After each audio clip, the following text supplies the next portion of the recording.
لیکن ہم دیکھتے ہیں کہ شیطان قید کر دیا گیا لیکن پھر بھی گناہ ہوتے ہیں. بہت سے لوگ پھر بھی نمازیں چھوڑتے ہیں، بہت سے لوگ پھر بھی روزے نہیں رکھتے، اور بہت سے لوگ پھر بھی گناہوں کے کاموں کے اندر مبتلا رہتے ہیں، حالانکہ شیطان تو قید کر دیا گیا.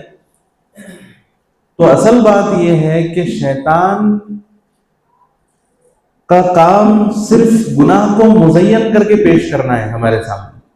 شیطان صرف ہمارے دل میں وسوسے ڈال سکتا ہے، اس سے زیادہ شیطان کچھ بھی نہیں کر سکتا. شیطان کے اندر اتنی طاقت نہیں ہے کہ وہ ہاتھ پکڑ کر ہماری نماز چھڑوا دے، یا ہاتھ پکڑ کر ہمارا روزہ چھڑوا دے، یا ہماری زبان پکڑ کر زبان سے گالی نکلوا دے.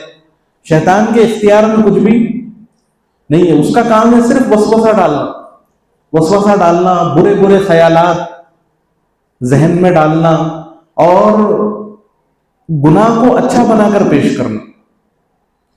اب جیسے ہم کبھی بیٹھے ہوئے کسی فضول کام میں مصروف ہیں، اب ایک 5 وقت پابندی سے نماز پڑھنے والا شخص بھی ہوگا تو شیطان اس کے ذہن میں وسوسہ ڈالے گا، اس کے اس عمل کو اچھا بتائے گا کہ بھائی تو باقی وقت تو نماز پڑھتا ہے، ایک بار اگر چھوٹ گئی تو کیا ہوا ہے، بعد میں قضا کر لینا، بعد میں پڑھ لینا، ابھی تو وقت ہے نا. تو یہ شخص گناہ کر رہا ہے نماز چھوڑنے کا، اور شیطان کیا کر رہا ہے، اس کے گناہ کو اس کی نظر میں مزین کر کے پیش کر رہا ہے کہ تو کوئی برا کام نہیں کر رہا، تو اچھا کام کر رہا ہے نا. تو اگر انسان کے دل میں اللہ تعالیٰ کا ڈر ہو، انسان اللہ سے ڈرنے والا ہو، اللہ کو حاضر ناظر جاننے والا ہو، تو پھر شیطان کی کوئی تدبیر اس کے اوپر کام نہیں کرتی. اللہ تعالیٰ نے فرمایا قرآن مجید کے اندر کہ ان کید الشیطان کان ضعیفا، کہ شیطان کی تدبیریں بہت کمزور ہیں. شیطان کی تدبیریں بہت کمزور ہیں.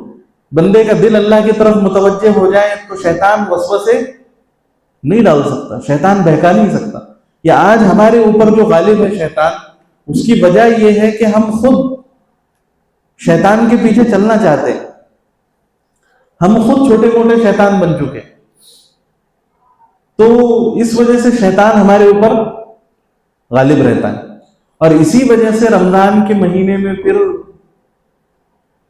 شیطان کے قید ہونے کا بھی اتنا زیادہ اثر دکھائی نہیں دیتا. تو شیطان کی تدبیریں بہت کمزور ہیں. اصل مقابلہ ہمارا اپنے نفس سے ہے، اصل مقابلہ ہمارا اپنے آپ سے ہے نا. یہ ہمارا اصل دشمن ہے جو اصل گناہوں کی طرف ہمیں ابھارتا ہے، جو اصل گناہ کرنے پر ہمیں مجبور کرتا ہے.